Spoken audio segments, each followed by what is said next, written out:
tout le monde pensait que ce serait, comme on dit, un coup de torchon, qu'on serait rentré à Noël. Et si on avait dit aux gens à ce moment-là, vous savez, ça va durer jusqu'en fin 18, ils auraient été peut-être plus réticents. Mais tout le monde se disait, ça va être un coup de torchon. Tout le monde.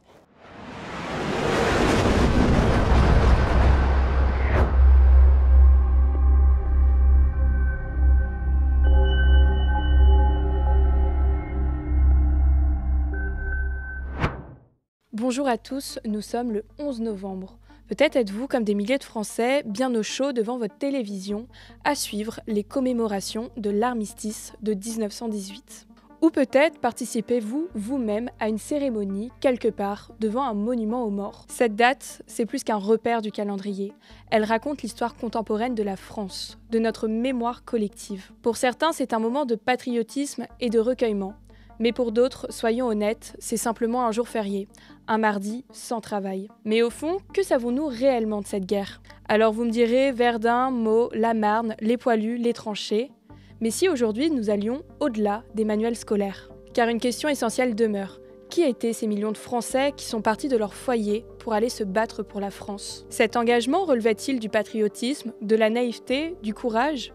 Pour comprendre cela, un retour en arrière s'impose. Été 1914, l'assassinat de l'archiduc François Ferdinand n'est qu'une étincelle. En réalité, c'est tout un système d'alliances, de rivalité et de nationalisme qui explose. L'Europe bascule et la France, entraînée dans le jeu des puissances, entre à son tour en guerre. Pour mieux saisir les enjeux de cette période, l'historien Georges-Henri Soutou nous replonge dans le contexte géopolitique. Il y avait depuis, disons, le Congrès de Vienne en 1815, et ça avait été renforcé tout au long du XIXe siècle, ce qu'on appelait le système européen.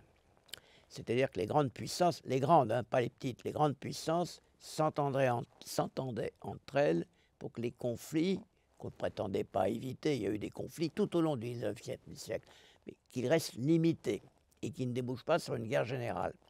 Ça a fonctionné vaille que vaille, encore en 1913, avec ce qu'on appelait les guerres balkaniques. On a réussi à les contenir dans les Balkans, parce que les grandes puissances, Allemagne, France, Autriche, Hongrie, Russie, Angleterre, Italie, sont mises d'accord pour qu'on calme le jeu et que ça ne débouche pas sur un conflit général, malgré les intérêts, les alliances des uns et des autres.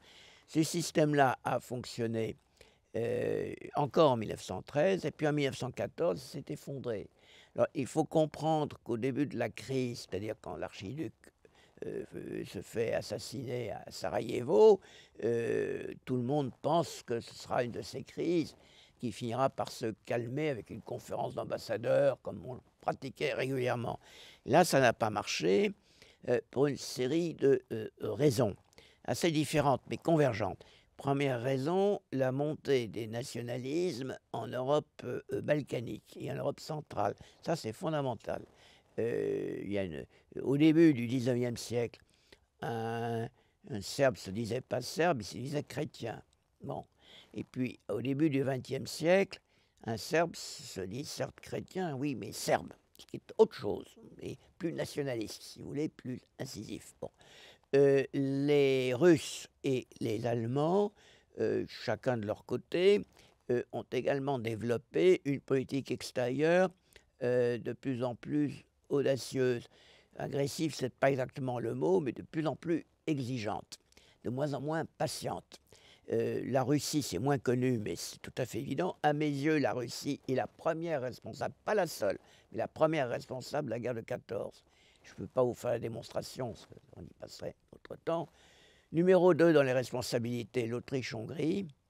Elle jouait sa survie, parce qu'elle estimait que si la Serbie se développait, après l'assassinat à Sarajevo de l'archiduc héritier, elle finirait par remettre en cause l'unité très fragile de l'Empire austro-hongrois, qui est déjà très, très fragile. L'Allemagne n'a pas voulu laisser tomber l'Autriche-Hongrie parce que c'était son seul allié fiable en Europe. Alors l'Allemagne a également une grande part de responsabilité. C'est elle qui a déclaré la guerre à la France.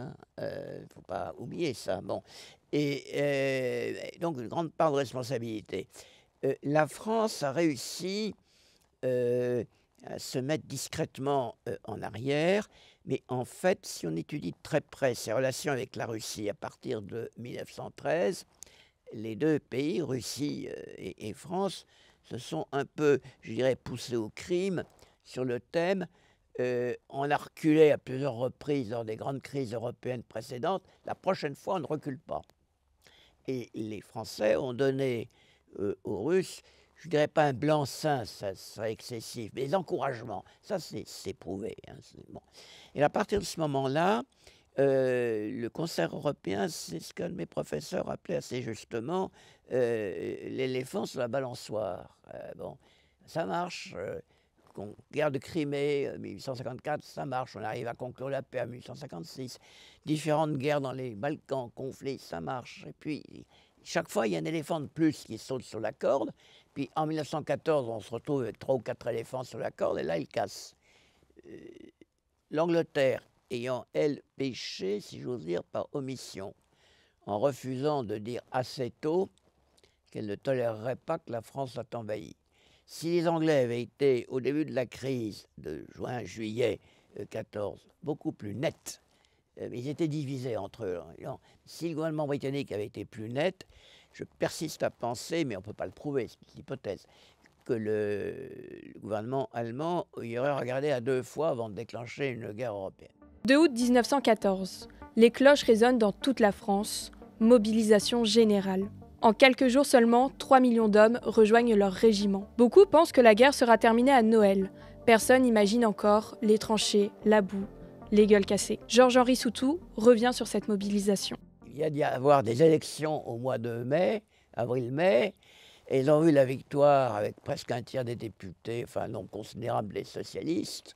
C'est la paix, le pacifisme, la démocratie.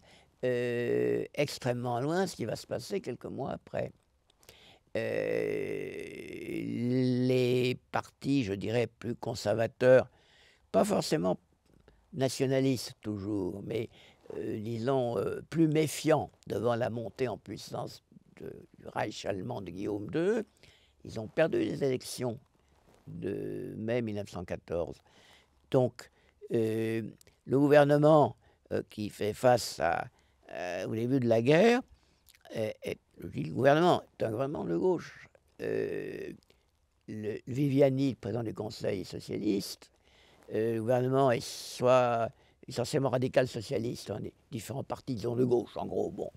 Le président de la République, Raymond Poincaré, lui, n'est pas à gauche. Il est républicain, ferme. Je ne veux pas dire centriste, ce serait, à mon avis, un mauvais terme pour comprendre aujourd'hui, mais il est républicain, modéré, mais très énergique en politique extérieure. Et il s'appuie sur un certain nombre de diplomates et d'hommes politiques, de chefs militaires, qui sont minoritaires dans le pays à ce moment-là. Et vous le savez, l'opinion publique en matière de politique extérieure, elle n'existe pas. Tout est secret. Les traités et accords d'alliance entre la France et la Russie, depuis 1891, on sait qu'ils existent. Le contenu n'est connu que du président de la République, du président du Conseil, du ministre des Affaires étrangères, du chef d'état-major. C'est secret, on ne sait pas. La France est entrée dans des pires guerres de son histoire en fonction de textes que la population et les électeurs ne connaissaient pas. Aujourd'hui, c'est inimaginable. Mais à l'époque, on ne publiait pas les textes des décrets, en tout cas pas systématiquement. Voilà. Donc l'atmosphère, elle est pacifiste, mais profondément pacifiste. On croit au progrès, au développement d'une Europe. On pense déjà à l'Europe, si vous voulez, mais d'une Europe pacifiée, échange économique. On pense que l'Allemagne finira par se réformer. Même la Russie, même si beaucoup sont méfiants à l'égard du tsarisme, beaucoup de personnes pensent que progrès économique, développement finiront par faire de la Russie un pays plus conforme aux normes occidentales, pour des choses très, très rapidement. Et puis, l'Allemagne a commis une très grande erreur. Elle a déclaré la guerre à la France, n'est-ce pas, à la suite d'un ultimatum. Enfin, c'est plus compliqué dans le détail diplomatique, mais c'est quand même l'Allemagne qui a pris la responsabilité de déclencher le conflit à l'ouest. Alors à partir de ce moment-là, les Français se sont sentis, de façon tout à fait compréhensible, agressés. Au début de la crise, vous savez, il y a quelques milieux qui sont désireux de la revanche, comme on disait. Il ne faut pas exagérer l'importance de ces milieux, numériquement. Je n'ai pas dit intellectuellement, mais numériquement. C'est dans les grandes villes. Mais dans les campagnes, c'est 80% du pays, on a des citations extrêmement précises, ou des souvenirs. Moi, j'ai encore des souvenirs, disons, de des générations antérieures. Il y a quelqu'un qui l'avait très bien écrit, c'était Léon Daudet, de l'Action française, qu'on ne peut pas accuser de ne pas être patriote et même nationaliste, qui, rentrant chez lui au début de la crise, au bord de la Loire, il avait une maison sur la Loire, bon, raconte dans ses écrits, tous les paysans nous disaient, éberlués au moment de la mobilisation, quand on a mobilisé tout le monde, éberlués les paysans disant « mais c'est pour les Serbes, on va se battre pour les Serbes ». Le paysan français ne comprenait pas, sauf que le pays étant agressé, alors ça c'est différent. Alors, un point très précis, parce qu'on n'a pas de sondage à l'époque, donc c'est plus difficile, mais l'état-major attendait au moment de la mobilisation un déchet de plus de 10% minimum, éventuellement 25% de gens refusant de se rendre à l'ordre de mobilisation. Et ben en fait, il y a eu un taux extrêmement faible défection, si vous voulez, qui n'étaient même pas des désertions, c'était des gens qui n'avaient pas été joints parce qu'ils n'étaient pas chez eux ou n'étaient pas en France. Enfin, question technique. Fondamentalement, les Français, comme d'ailleurs les Allemands ou les Russes, tout le monde, y compris notre échangnerie, tout le monde a accepté la mobilisation. Ce n'était pas évident, hein, parce que c'est la première fois qu'on procédait à une mobilisation aussi massive, et les experts disaient il y aura un déchet. Non, il n'y a pas eu de déchet, c'est quand même un texte très intéressant, un point très intéressant. La seule chose, c'est que tout le monde pensait que ce serait, comme on disait, un coup de torchon, qu'on serait rentré à Noël.